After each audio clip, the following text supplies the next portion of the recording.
what I wanted today is kind of really roughly with some Ableton sounds, so we can share these projects.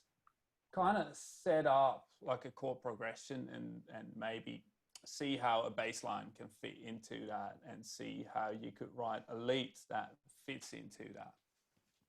Perfect. And we've got kind of two projects to go through. And what we decided for this one is, instead of asking questions at the very end, we'll go through one of the projects. And if anyone wants to ask any questions, they can unmute themselves, ask away, and then we can go through the second one and do the same thing. So you don't need to hold your question till the very, very end. Of course, you can always jump some stuff into the chat, and we can jump in and have a look as well. But yeah, I'll keep that open too. Yeah, cool. If it's going to allow me to do that with screen sharing. With the new screen you've got, surely you can fit everything in.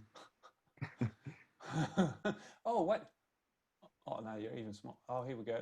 Oh, this is good. Awesome. Yeah. Awesome. All right. Here we go. All right, what we've got here. So I've just got a really very, very basic drum groove I got off Splice.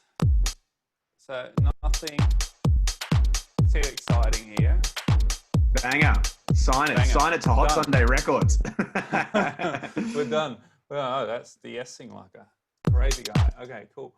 Now what I'm going to do, see, I've got here a group called bass, a group called keys, and I've got a group called lead. So what we're going to do is just add some chords in here.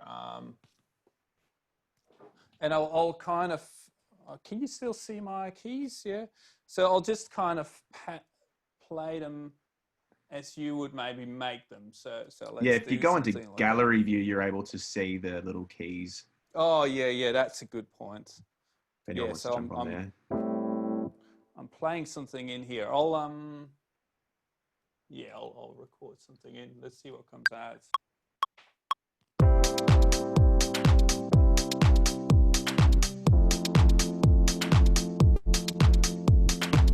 All right, there we go.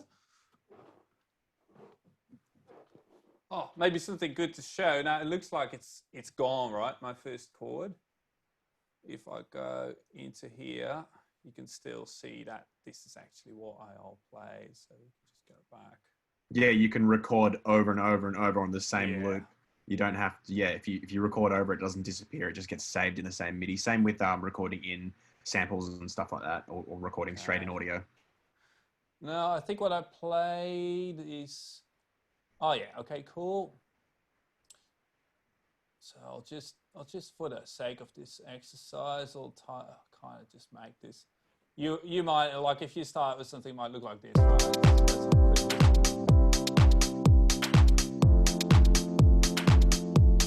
Cool. Now, I like to think of the top of it, like these notes,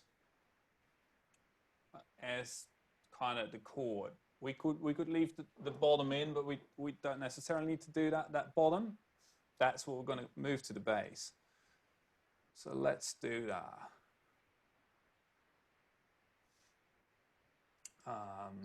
Now, obviously, we don't want the bass playing all those notes, and it doesn't know which one to pick because it's going to be one note. So let's just keep the bottom one. A bit soft, isn't it? That is. Yeah, we'll do. Okay. There we go.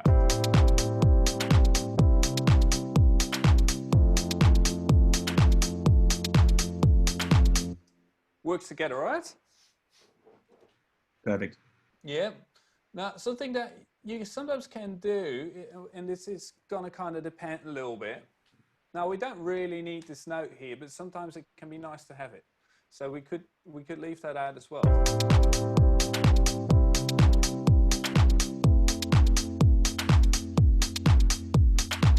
So interesting thing is that I actually, even though the first chord was an A minor 7 chord, and the second chord was just a C major chord, you can kind of see I'm actually playing the same notes here. So it's only the bass that actually changed that into a different chord. Now what we can do, maybe it's the next step. Just tag me if I'm forgetting anything, Chris. maybe we want that bass to be a little bit more interesting than this. So if we don't want to, I mean, we could obviously change anything we want, but let's stick with these chords. So I'm going to see if I can make something that kind of hits the A chord and then hits the C and then the F, but maybe with a few more notes. So let's record something in and see what we come up with.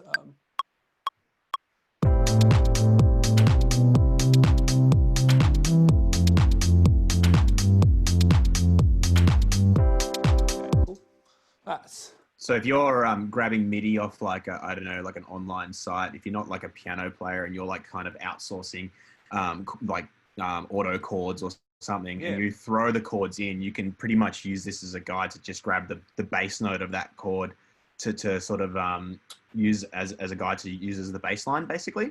Yeah, exactly. Well, basically those notes, there's the ones I would say that usually you kind of, yeah, as a starting point, try and kind of make the note that is the chord tone. So the A and the C and the F, make them kind of the main notes that you play. Let's maybe with ties up. I play a tiny bit late. Let's just.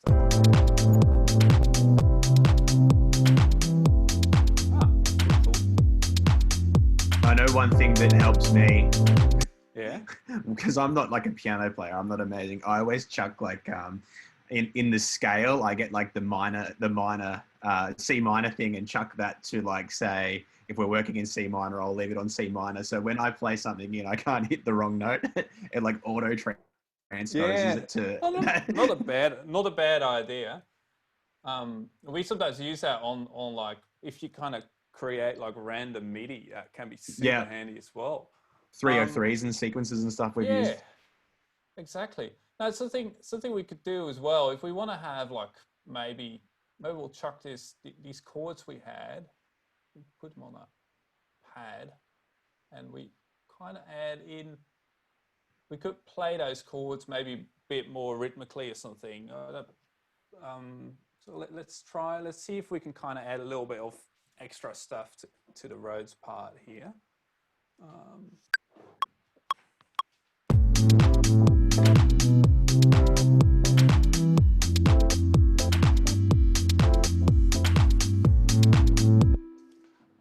I usually just press undo if I just. And these are all they're all Ableton synths you've used here, aren't they? Yeah. To be honest, I would never use these sounds in any of my productions. So you guys probably know better Ableton sounds if that's your main thing. But a lot of the ones we focus on a Diva. Yeah. That's one of our main soft synths, which is a really good one. Actually, all the Yuhi stuff's sick. All that Ace, Repro, Hive is sick. If you haven't checked out Hive, that's absolutely. We've got some great sounds out of that.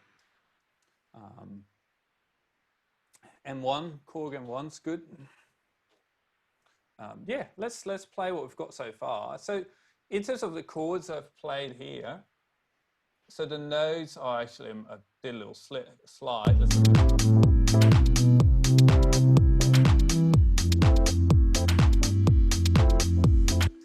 It's a little bit messy, isn't it? It's just not as tight as we want it. So if you go into fixed grid, I love having it on 16th because that's kind of the rhythmical unit we think in most of the time in music. So you can see that those ones are a little bit off. And I mean, we don't want everything 100% quantized, but a good trick to do is if you go select all and go, so here, quantize. Oh, wait, that does automatically. You go quantize settings. See how you get one. I usually set quantize to 1/16. If you do adjust node, usually only start and just a little bit to kind of tidy it up. And what I end up doing often is I'll do it if it's like, oh, maybe still a little bit. I'll just go in by hand, adding a few. Yeah, just kind of muck around with it.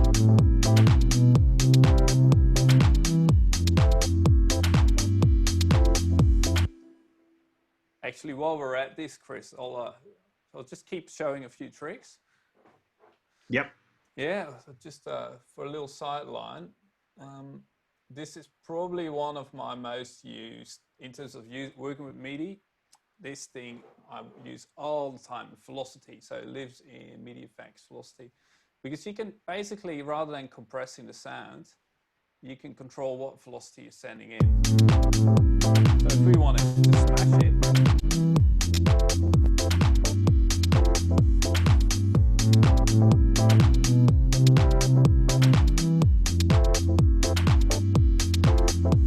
So if you play that in quite softly, you can just ramp up that velocity and it'll just turn it all the way up rather than going in individually changing it in the clip. Yeah, oh, exactly. Sick. You can take it off too if you like.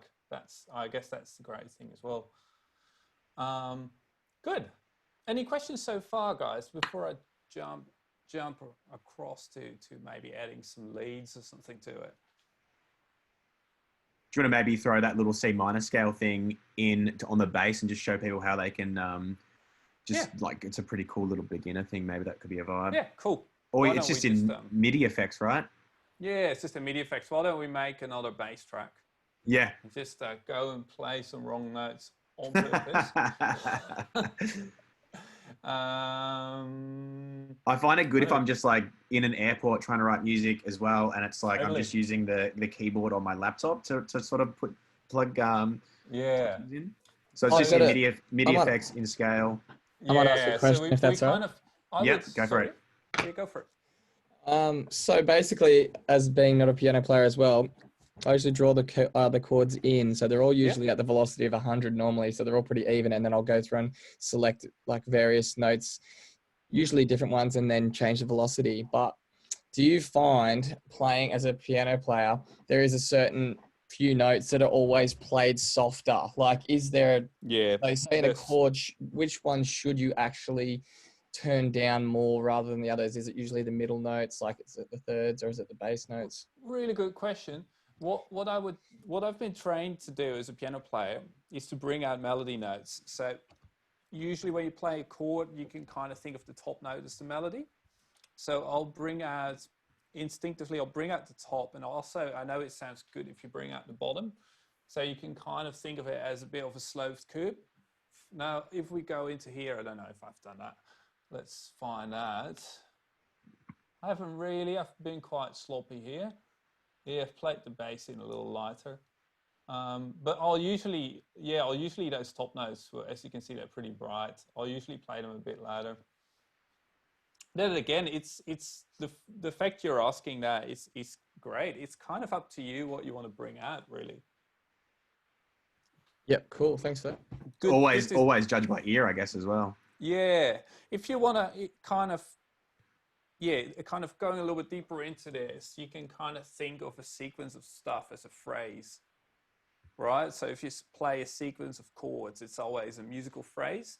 So I tend to shape my velocities in a musical phrase. That is kind of what I'd automatically do because I've been trained to do it. But if you replicate that, you can kind of say, okay, how do I want the dynamics of that little bit to work? Usually kind of works to for example, I can show that here. Maybe, I don't know if this is, it doesn't really react to my velocity, unfortunately. Maybe we can find Ableton lead that reacts a little bit better to velocity. Maybe just throw Albert Holland for the sake of it. Yeah. Yeah. And maybe that's a good idea, Chris. Yeah. So if I do Diva is like one of the closest synths we've found to that analog sort of vibe. So if it kind of, so here you can kind of hear it. So if you go, so if I hit it harder, the cutoff goes open. I think you can say here somewhere as well. Maybe it's this one. Yeah. So now what I would do, usually if you have an a line that kind of ascends that goes higher, I would probably intuitively play the top note a little louder. So you go like. So you kind of ease into the line, if that makes sense. Cool. Perfect. So if Harpoon's playing all of his chords or writing all his chords in at that velocity, he should go in and then maybe just pull the first and the bottom one down a little bit. That's just a good pick one. the To main kind of note. make it a little kind of slow. If you're not playing a bass, I would say just take the top ones up a little bit. Maybe the most important thing is to listen. Yeah. You know, you might be playing a patch that's not sensitive to velocity at all. Yeah. So might not, maybe it doesn't matter. I'd say just go and take it up and down and see what it does. I think that's maybe the main thing. Good, Right, Chris. cool. Now we were talking about So just writing it like that. Okay, so the key of this thing is A minor. Now So- we can do two things. So we can go into a minor scale. So it goes C minor, and then you change this to an A, right? yeah. So it's in MIDI effects, C Yeah. minor. And then you've got to change the bass to an A. Yep. Now what I find works, so typical song like say Daft Punk, Lucky. They actually it's in B minor, but they actually don't use the minor scale. They use the Dorian mode. So maybe good note is that to actually off and Dorian mode will sound really good for like soul, funk, house music. Cool. So now if I go, let's test this out.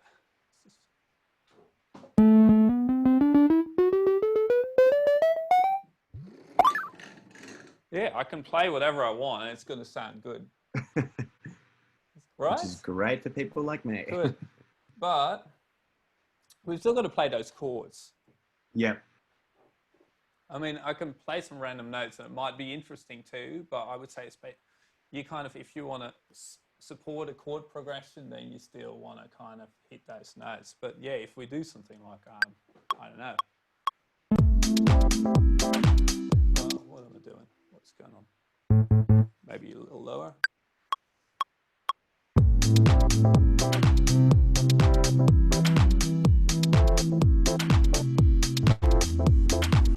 Yeah, you can't really do too wrong. Yeah. So if you press the wrong note, it just pushes it down a semitone. Yeah, or so something, like doesn't say it? like I go here. If I go, I'll solo it. So I think it's play, worth noting that we're kind of like dumbing Casper down here to do some stuff for beginners. Yeah, and I'd say sometimes it's nice to actually. This is add those probably notes. killing you. It's all good, but it's good to. I'll just leave this empty. I'll just leave it in the projects. Yeah, cool. That's cool. Good idea, Chris. Actually, maybe kind of.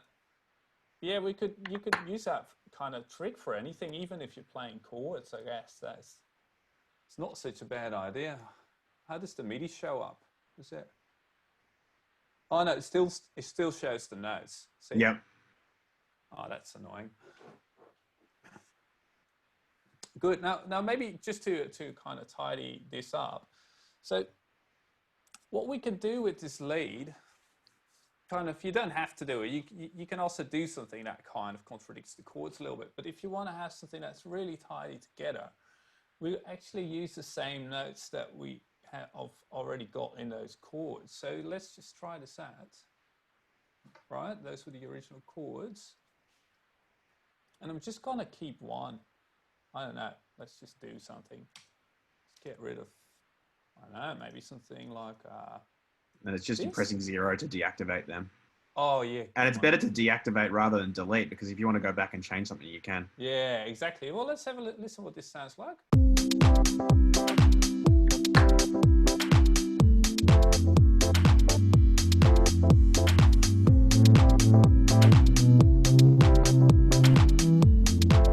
See how that sits together really nicely and everything works?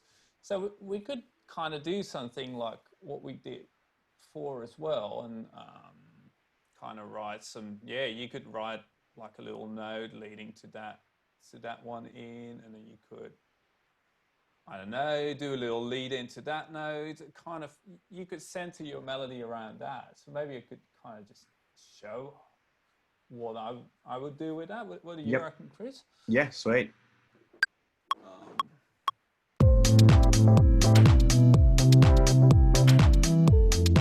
Jeez, that sound is shit, isn't it? Go Ableton stock sounds. We got better leads, Ableton. Oh, Just full blown EDM. oh, maybe that will do. We've got a filter cut off. Yeah, that's all right. Yeah, that's nice. You guys can hear that. Yeah, that's all good. Okay, there we go.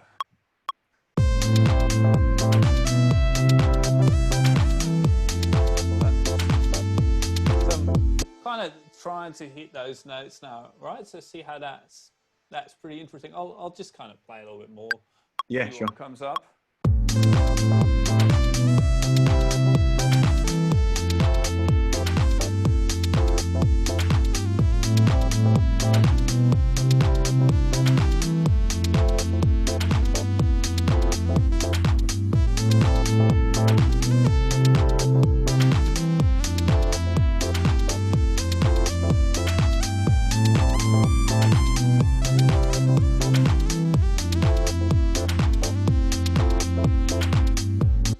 So basically, with the bass doing the same progression as the chords, you then have free range to kind of just jam out on the lead. Yeah, exactly. Yeah, so you could kind of think of the bass as anchoring things down, and the lead is kind of being a little bit freer. Even rhythmically can kind of help. Maybe to finish this one off, I don't know what we had here. So yeah, I think what Chris and I often do is that you'll actually kind of like find little loops in this, right? Yeah. So that's kind of how we started working together. So we'll just kind of take a little bit. Oh, it's just done.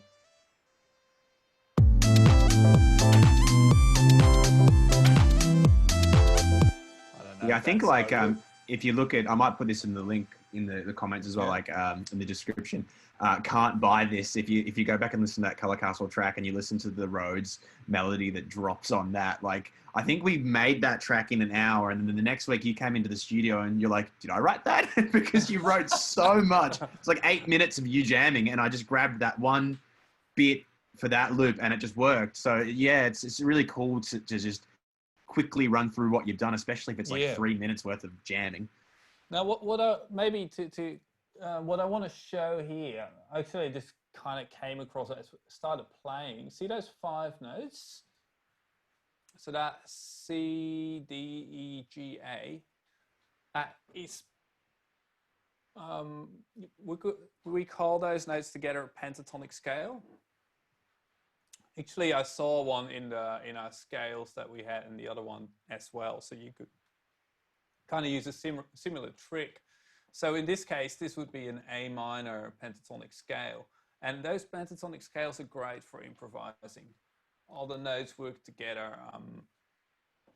They kind of, you could kind of think of them as a minor or a major scale with the notes taken out that tend to kind of jar or add kind of get in the way of other notes.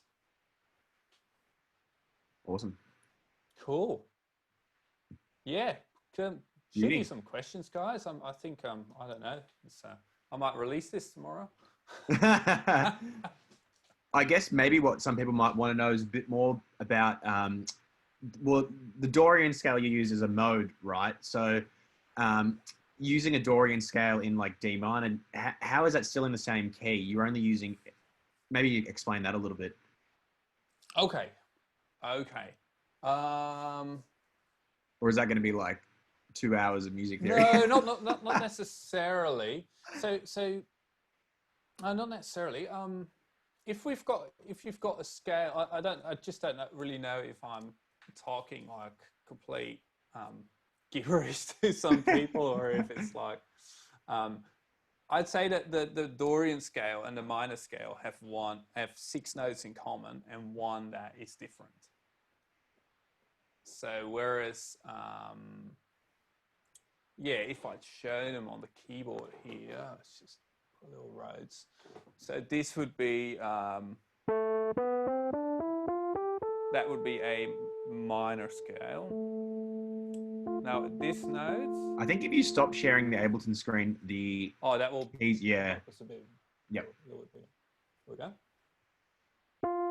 So that's a Dorian scale. No, sorry, that's a minor scale.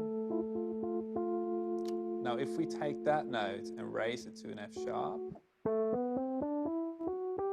that's a Dorian scale. So you can experiment and try each of those. Okay, cool. Does that kind of make sense, Chris? Yep. So the Dorian works really well with the minors. When we use mainly, if we're going to use a mode apart from just the natural minor, we'll use Dorian. Yep. Yeah, you could say like in major, there's one scale. Yep. In minor, there's different scales. So there's a natural minor scale, there's a melodic minor scale, there's harmonic minor scale, there's Dorian minor scale. So there's kind of different options, and the notes where those options are different are always the 6th and the 7th note. So you can either make them natural, or you can raise them. And I guess another cool thing that you could probably explain as well, like I know a track I'm running on bass right now, it goes from B minor and the bridge is in D major, because that's the same notes, right? In this track? No, sorry, just in a different track that I'm learning on bass guitar. It goes from it goes to the relative major just for the bridge, and then it drops back into minor. Yeah. What are relative minors and majors? Yep. Good. So yeah, because we kind of maybe I'll change the question a little bit and then get back to it. So because maybe we haven't really 100% touched on that. So yeah. We're always talking about songs as being in a key, right? So a song is in A minor, a song's in C minor. And I would say that if you listen to a song, the way to determine the key for like a musically trained person is to say, okay, if I were to finish this song right now, what note would I go to? And I reckon each of you can actually sing that note or hum it. Don't have to sing, but you can go like, oh, okay, that's the notes, and go to a piano and find it. So it's that's the key of the song. Now there's all kind of automatic key detection software. Sometimes that gets really confused. I would say I've done some gigs with Chris where I'd just be jamming some keys, and you know, it's a repitched Armin van Helden track. the DJS tells you what key the next song is in, right? Well, I'll tell you, I'd say more than half of the time it's not correct. It's actually in a different key than what it tells you. But it might not be so wrong. It kind of is. The notes kind of overlap, but it's not 100% correct. It doesn't kind of. If you say like, oh, this. Whew, you know, I start playing. It's like, oh, we're in a completely different key. Yeah, I guess we're going to kind of get into that in project 2, aren't we? Yeah, exactly. Okay, so to answer your question, Chris, relative minors and majors, there's kind of minor and major keys that share the same notes. So, for example, this song is an A minor.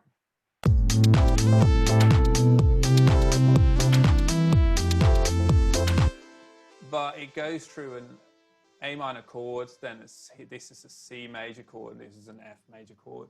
So if we kind of change the order of the chords, so the C major chord is the main one, we could actually say it's in C.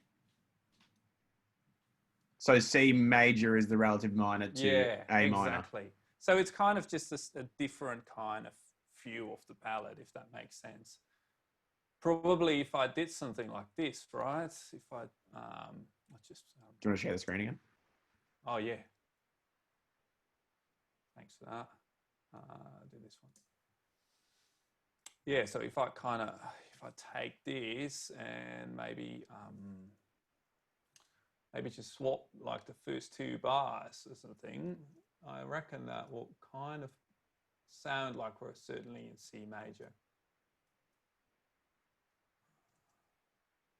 Huh.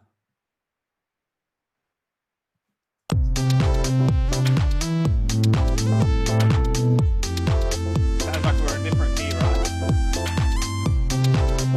Yeah, very bright and happy. Yeah, whereas this sounds like...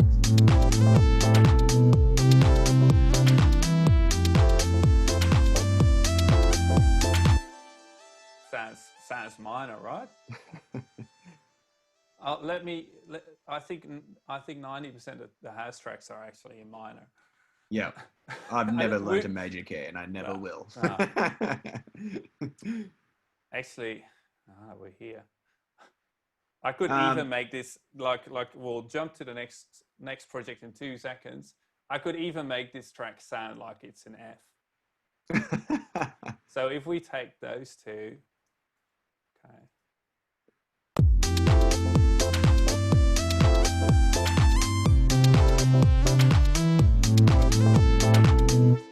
Yeah, it sounds like a lot.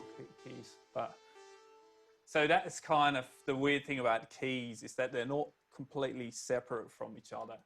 It's all about context and how you're hearing what you're doing. Awesome. Cool. Is there any other questions about this sort of stuff? Yeah, I've just got a question. So I've been going through old projects that I've done, and I haven't always done the I'm not sure it's called the root chord, or like whatever the kind of main chord of the key is first. And yeah, I'm not sure if it's a key detection software question, but is there an easy way if I've written a whole bunch of chords to figure out what key it was in initially? Like sometimes I'll go and label it, but I've forgotten a bunch of them. So when I want to write. Yeah, so you mean like you'd kind of, okay. Really good question. I'd say like you can have a progression where the first chord is not the key of the song. Happens all the time. Yeah, that's fine. So I would say kind of figuring out the key. Yeah, I would say maybe listen at and say, okay, this chord feels like where it kind of lands. That's your key.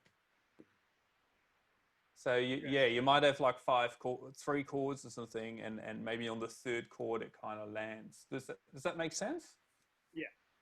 Yeah, Maybe, I yeah. reckon you can, if you kind of listen out for it, you can kind of hear, okay, this is the key of the song. This is what they call the tonic chord, like where it lands. Okay, sweet. Maybe it could be something you can fire over to us and we can explain to you. It might be hard without the music as a context. Yeah, but I think it's in general a really good question, and I think that throws off all auto key detection software if your song actually kind of doesn't start on the chord, like the one chord, the key of the song. What we might do is find a track that does that and chuck it in the description as well. I'm sure we can find one pretty easily. Oh yeah, sure thing. Did you have a question, Reese? I do. Just quickly about the lead that you played in before, Casper. Yeah, sure. After you played it in, you shifted it like left and right and found the part that you liked. When you played in the lead, was that lining up with the chords, or can that be shifted? Yeah, good question. I would say in general, yeah, if you want to kind of keep it in place with the chords, I would say yes. No, you can't do that. Mm-hmm. If you, in general, I think I played. Am I still screen sharing? First half, I still played with the chords. Second half, I just jammed out some stuff that could go anywhere. Cool. It probably, if you want to do that with one thing, you're better. Yeah, it probably would still work quite well, to be honest. You're better off doing it with like a monophonic instrument, like a synth lead, than trying to do this with like a bunch of guitar chords or something. Mm. Because then everything gets shifted. Okay, so the pentatonic scale is pretty diverse. Like you can kind of play it over anything, and it should generally work if it's in the same key. Yeah, Cool. exactly. Yeah, so what could work really well is that you kind of go between your chord tones, but use a pentatonic scale to kind of do the interesting bits. Mm. Okay, I've got a question. If your bass is a Dorian scale and you've got your chords and you've got your chords the way you've got them there as like a natural minor, that pentatonic will work. That pentatonic lead will work on anything as well. The chords are the chords in the bass are using the same scale. Yep. I'd say everything is using. I would for starters I would chuck everything in the same scale. Yeah. For Okay. the whole project. So basically, you could think of a pentatonic scale as a Dorian scale minus the second and what is it, sixth note. Awesome. Cool. Cool. I've Anyone else got any questions? Project Yeah, let's jump into it. Which is really fun to do actually. So we basically, the idea behind this stream and everything we're doing now as well is to keep it kind of, we didn't want to go too deep. We wanted to keep it kind of a little bit basic so it can be beginners. But what we'll do is we'll get some feedback off you guys afterwards. And if there's a demand to do some more advanced stuff, if there's any Color Castle projects you want us to open and jump into, we can do that as well. Like this is the first Zoom and it won't be the last. So yeah, let us know afterwards what you think. Totally. All right. Let me Splice. We played it. So Splice to meet ya. The goal was this, because I see this all the time. I get just a whole bunch of Splice samples chucked together, and it's like, sheesh, sorry. Good. Just play me out in front of everyone. And it sounds cool. I have to say, it sounds really cool, but you hear there's something weird with it. And you can't put your finger onto it if you listen. So let me, okay, so I'll just kind of lead you guys through this one. So I've just kind of I've just literally gone through Splice and selected the first thing that would pop up for a few and tried to make it work together, which ended up not being so easy. So this is what it sounds like.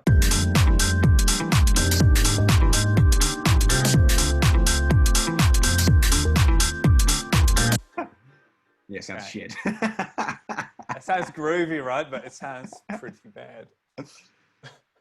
Now, I reckon we're going to pick one thing to kind of work off in this case. That one's a lot louder. It's got a mastering chain on it. Should I turn that down a bit, Chris? Yeah, sure. Is that better? Yeah, that will do. Okay, cool. So maybe we start with the bass. So let's just take those two.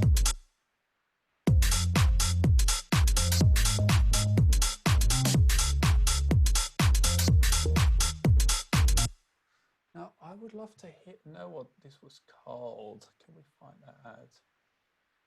I think it was called E flat groove. Oh no, it was F groove. Maybe that was what it was. Yeah, it must have been. Can I see that here? Oh yeah, here you go. F, 125, what did you say? Subloop. Okay, so it's in F.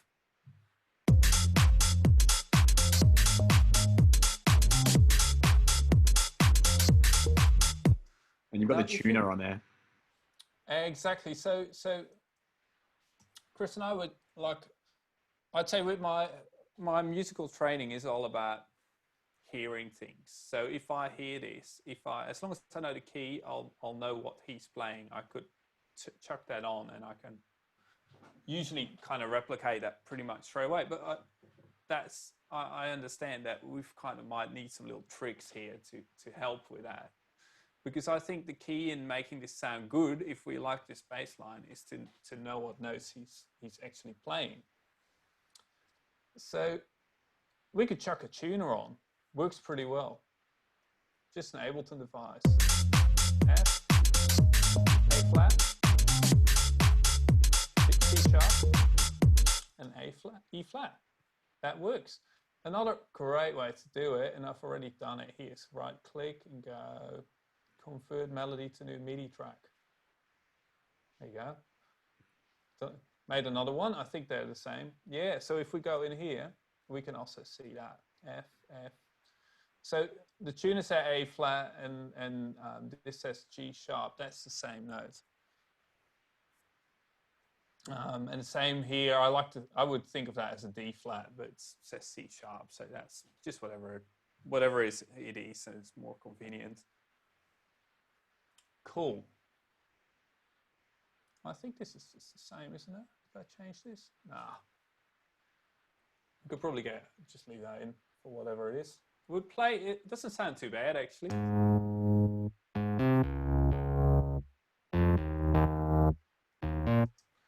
That works pretty well with monophonic material. I don't think I need this step actually. I'll just delete it. There we go. So we'll just keep the melody to MIDI for a little bit of help. Good. So we know we're in F. Now here comes the tricky part. So here we've got a loop here. I'll play it by itself.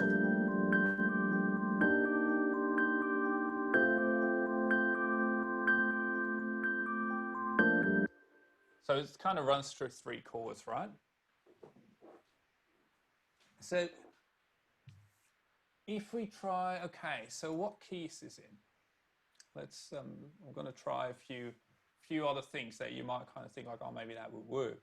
So this is in G minor. I don't know if you can read that, but that's what the sample says. So we could just say, oh, G minor. Could we transpose that to F? Well, let's try. Yeah.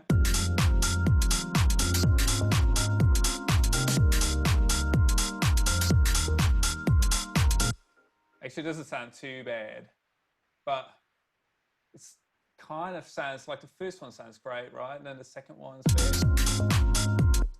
Yeah, and then here it gets a little bit messy. So we could go for something like that, and if it sounds all right, I'd say go with it, but it's a bit risky. So another approach we could do is to actually chop it up. Say, okay, this is the first chord, this is a second chord, this is the third chord, and then there's a little kind of chop here. So that you can, once you've figured out somehow what those chords are, you can kind of put them in where you want. Does that make sense? Yeah. So how do you figure out what the chords are? So there's a few ways to do it. Now, the problem with tuners is that they're only meant for instruments that play one note at a time. So that's not going to work. So we could try a harmony to MIDI here, and I've noticed that it's better if you chop it up for some reason. Yeah. You could try. It seems to be a bit more accurate if you do that. So convert melody to MIDI is for monophonic, and convert harmony to MIDI, that is for polyphonic chords. Yeah. So let's play it. Not bad, right? Pretty good, actually. Yeah. And so I've put them all in here. We can have a listen.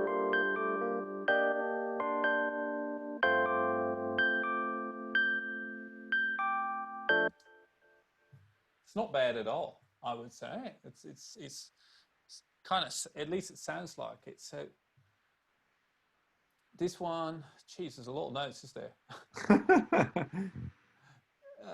What have we got? G, A flat, D. So it's probably that this is the chord, I would say, with a few extra notes in there. It's a pretty dense chord, but we like those kind of chords, right?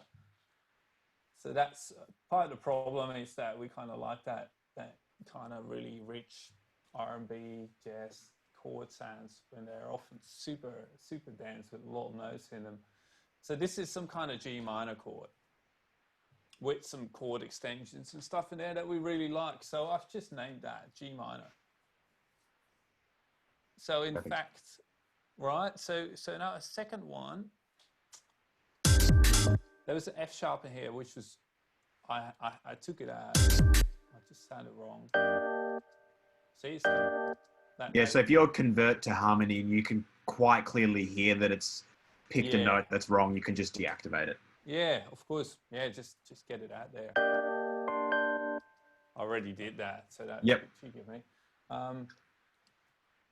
So yeah, this one is, geez, I say C minor here. Is that actually true?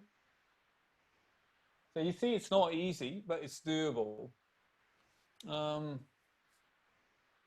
Actually, it's not really C minor with those notes. Maybe I'm wrong. I haven't used it in there.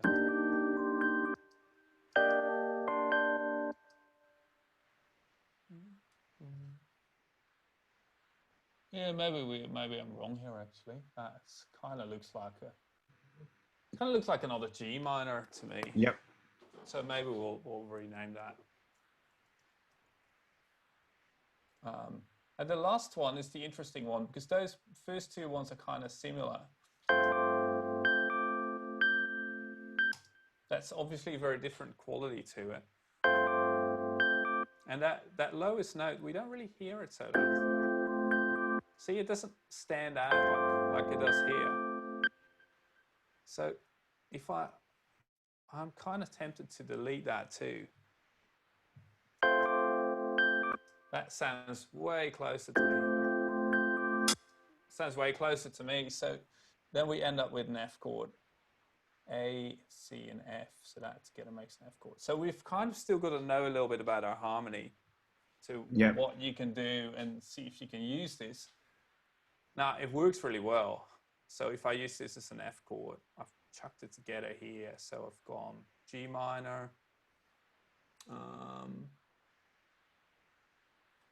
G minor, pitched it down. So it's an F chord. And then I've just chucked a little bit extra over it in. And then I've chucked that F chord, I've pitched it way down. So it becomes an A flat chord. Awesome.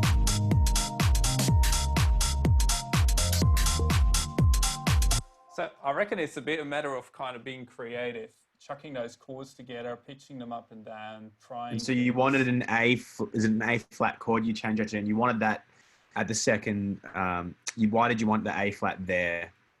Is that Because matching the note of the bass? Yeah, okay. Matching the bass. I reckon this is probably a little bit like.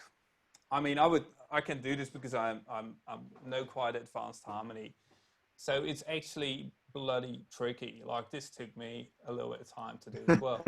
so and I was like, oh, this is cool. Okay, but are you going to be able to do that if you don't have the knowledge? It's like, I don't know.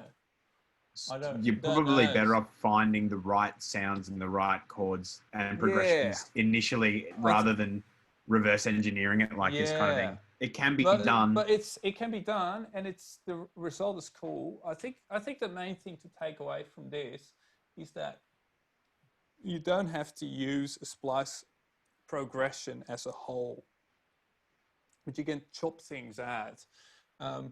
And the thing that's typically very hard are really dense keyboard chords. They sound cool, but they're very hard to figure out if you're not used to doing that. Can you play it for us so we can hear what that sounds like together? Yeah. Let's,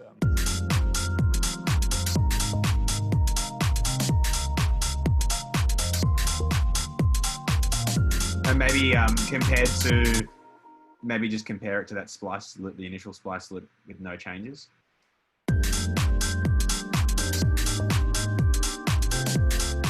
Yeah, it's really, especially actually pitch down's not too bad. Oh wait, I did a pitch down version, didn't I? I'll pitch this one down. Let's have a listen. Yeah. It wasn't too bad. What? Oh wait, sorry. Listen to the wrong one. Sorry guys. There we go. Quite nice. That's wrong. It's just that second half of the loop that gets really clashy. Yeah, exactly. I would say just keep your ears open when editing this stuff, because you're gonna get in and change it at some time. Even if you just kind of like, oh, okay, I'll leave it here for now, but just mark it. So okay, let's make sure I fix this bit up. Something I want to show you, because this is tricky. Guitar is actually usually not very tricky. So maybe we can kind of, it's often nice to have a guitar in there. And what a typical kind of Noel Rodgers kind of guitar vibe is usually they kind of don't really play the chords. They more jam out on a pentatonic lick, or they just kind of sit on one note. So this little guitar thing here.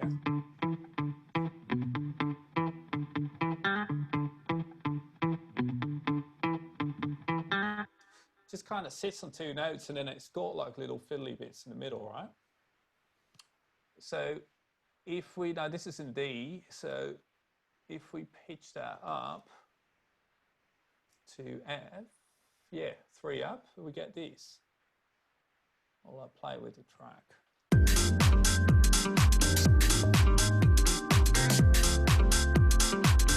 Oh wait, let's get those.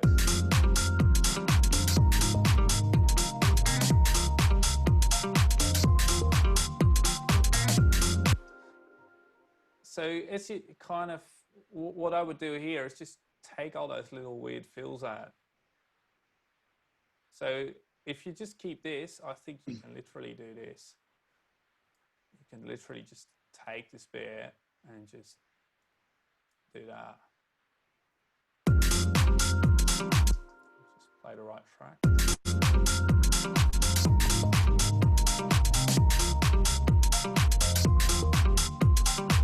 See, that actually sits really nicely.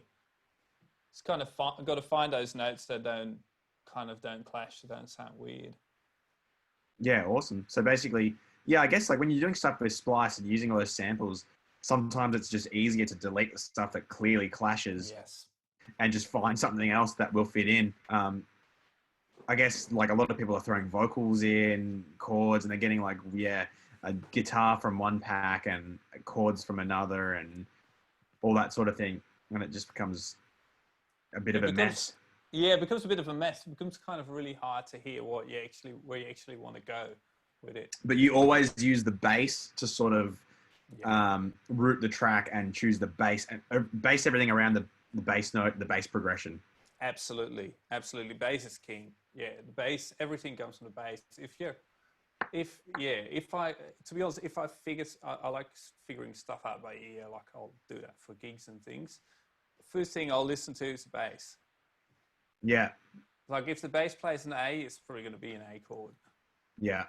Maybe that's a great way to find the key of your track as well. Yes. Yeah. Always go off the bass. And most likely it's the first note of the bass progression. Yeah, exactly. Yeah, I guess like if this was me looking at this project and I had those chords, I'd get that, maybe I'd pitch that initial chord loop to F and then even just duplicate the entire length of that sample so it was double the length, and then I know that second half isn't fitting, but maybe I can make the first half even longer and chop it up a bit or something. Yeah. Or maybe you only use the first half of the bass, or yeah, exactly. I guess you got to do it with the stuff you have, and you can rather splice up your life.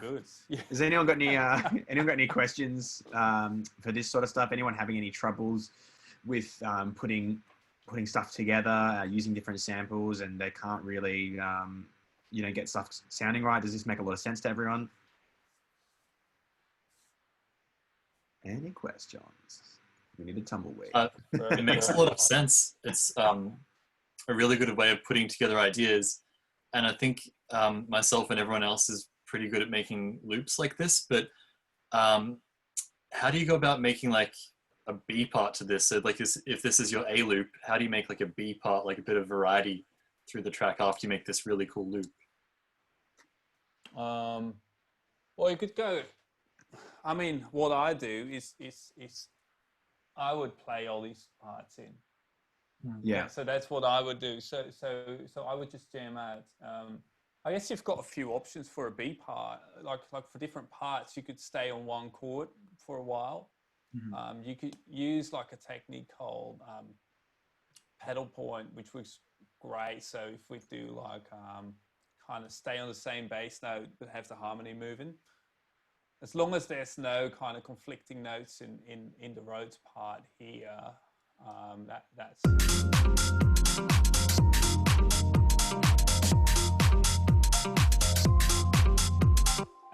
really cool, right? Yeah. Just kind of got to make sure that there's no low, that the Rhodes is not kind of hammering out those lows. If you've got a MIDI, you can just deactivate it, or if you can put like you could just cheat it and put a high pass on there. Yeah. So you could do something like that, or you can kind of just sit on one chord, or you could change the order, introduce some other chords of the same key.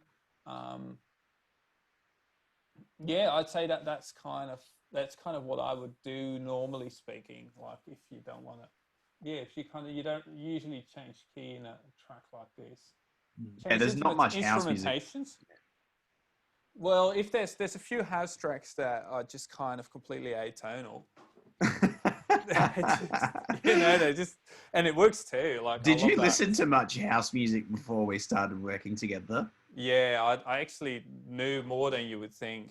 Yeah, When yeah, I yeah. was like, I used to check out like, I had a period of like listening to like Tiesto and that kind of stuff. Well, you're from Holland, right? He's Yeah, Dutch, yeah, isn't he? yeah. But I used to be more like into. I can picture you now, glow sticks at a rave. I used to check out heaps of like Jazz Nova and Four Hero, Ronnie Size, like drum and bass a bit. Yeah, I still love that stuff. Yeah, I feel like most people coming into production kind of do what I've done, and they just jump into throwing tracks together, and they learn the music theory quite a lot later. Yeah, I mean, I think that you can be really creative when you don't know anything. You just kind of go with your instinct. We've got a question here. Overloading a project with too many samples can make it harder to lock in a groove. To lock in a groove. Overloading a project with too many samples make it hard. True. I guess the groove. Maybe we should do a full other video on kind of groove, because groove and swing could be a really, really good one. Like we've already gone over an hour for here, but maybe we can do another one in a couple of weeks and look at groove and swing, because I think that could be a really good video. I think that's going to be take up more. That'll take a little bit more than what we've got time for here. Yeah, but that could be really good. It kind of, because we're kind of more on the topic of like chords and melodies and stuff here. I'd say, in terms of overloading your project, kind of what tends to work is to have bass, maybe kind of sub bass and a top bass. They've got to work really tightly together. They can't really kind of, they just got to have a lot of space in the low end. Then there's kind of keys, guitars, pads, stuff in the middle. And then there's some kind of leads and maybe some strings at the top. And this. Yeah, you want to fill out the frequency range, don't you? Yeah, just fill out all the frequency ranges and that's it. Like, then you're done. I know one thing in terms of mixing and filling out a track. One thing Klaus told me, which is really good, he might have even done a little talk on it or something, is like the higher frequencies are what really make the track sound full. So I know a lot of people put a lot of time into the bass lines, and they're like, why doesn't my track sound full and that sort of thing? But sometimes it could just be like, that lead or those strings or something can, or even like hats make a track, rides and stuff can really fill out a track. So that I guess rather than overloading a track, sometimes it's just picking those nice little high frequencies that could fit in. Yeah, right parts, right sounds, and you're good. I reckon, we'll definitely do another video on groove. That'd be dope. I think that's really good for today, though, Casper. What we'll do is we'll chuck these online so people can jump in and, like with what Reese asked, how would you make a part B? Jump in, have a play with this. Maybe you can just duplicate that loop there, and you can mute the chords and have just the bass and the guitar and, introduce the chords in a breakdown. Just from these 3 stems in that drum loop, you could pretty much create an arrangement for a whole track. Yeah. And then what key was this one? This was this is F minor, wasn't it? F minor, yeah. So I mean, if you want to have a bit of a play around and jump in and chuck a MIDI channel on, chuck that C minor scale, change it to F minor, and try and play in like a little pentatonic or something, and see if you can. Maybe if you're not too confident with your MIDI and that sort of thing, jump into this project and try and write a little lead on top of this and see how you go. That could be cool. Hey guys, thanks for making it to the end of the video. Make sure you do hit subscribe and turn the notifications on, so you're going to get notified every time we upload a video. We're doing a minimum of 2 a week, sometimes 3, covering all bases in the industry, from mental health, production tips, interviewing, DJs. We're going to go deep, deep, deep, covering all bases, get you all the information you need. Hopefully some of it is useful and there's not too much of me talking shit.